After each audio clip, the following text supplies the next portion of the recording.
calling out that nuclear bluff, of course, but this is also something that he's gone ahead and said about Indus water channels as well, and talking about this basically in regard to that they're really waiting for India to build that dam, and when it does so, that's when they will destroy it with 10 missiles. Is the claim that he's gone on to make. That certainly shows one thing, that entire policy of the government of India after our Operation Sindhu to put IWT, the Indus Water Treaty, in abeyance has certainly started showing the impact in Pakistan, and that is why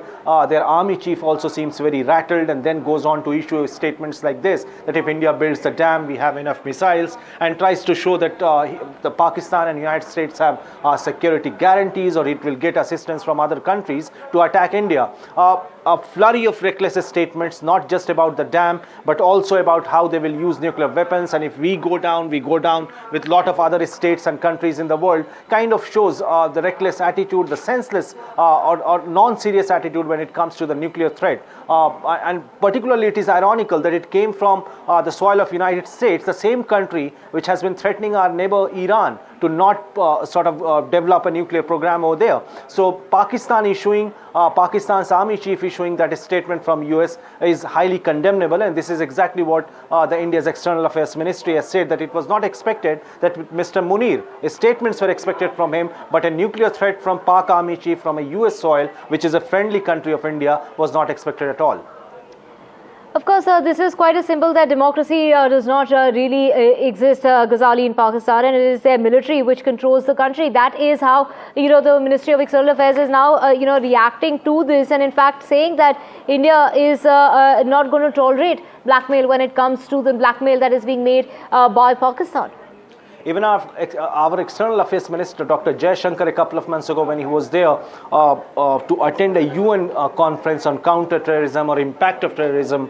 back then also he had said that we will not give in to the nuclear bluff, or what we call the nuclear blackmail of Pakistan, because Pakistan, during the Operation Sindoor and afterwards, when India claimed that it was Pakistan which asked for ceasefire, the Pakistani side was always claiming that perhaps due to our nuclear bluff, even Pakistan's Prime Minister Shehbaz Sharif was quoted saying this in one of the public functions, that due to our nuclear threat, US stepped in and asked India to go for ceasefire, which has been categorically rejected by our External Affairs Minister Dr. Jaishankar on multiple occasions, that we will never give in to this nuclear blackmail by Pakistan. And yet again the same has been exhibited by Asim Munir, their army chief, once again showing the same kind of mentality of harming India, of harming India's integrity, but this time out in the open. Now that also exposes Pakistan's entire control over the nuclear arsenal there, also kind of shows that how more than the politicians, it is the army which is calling the shots in Pakistan, and thereby issuing these nuclear threats will certainly draw the attention of the international community towards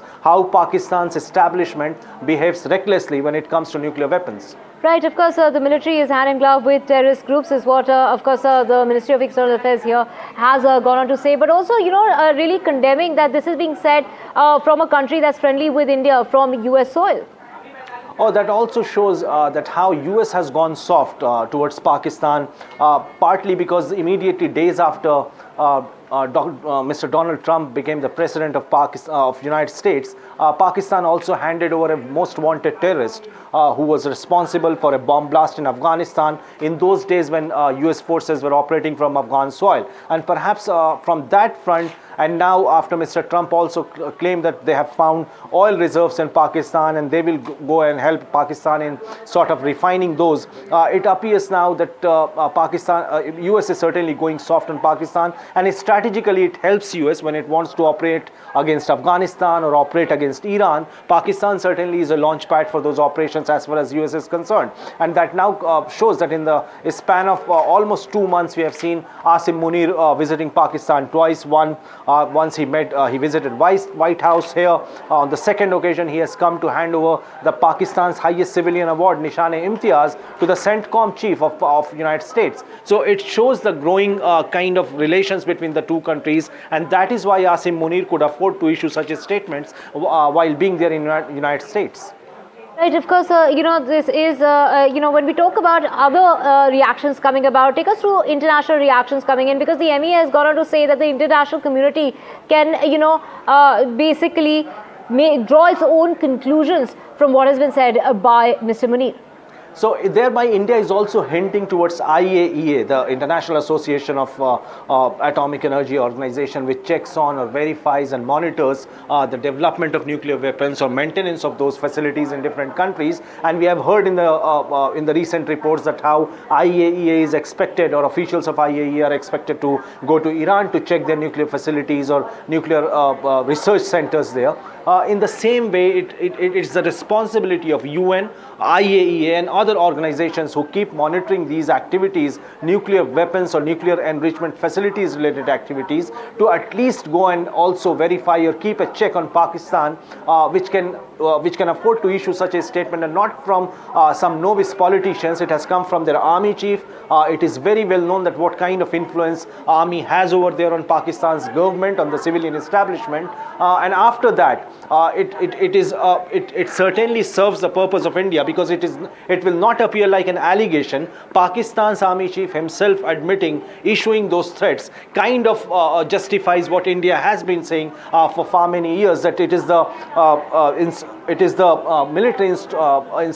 installation there, or the military establishment there, which is calling the shots. And if these nuclear weapons fall into wrong hands, then it will be disaster, not just for India but the entire region in particular.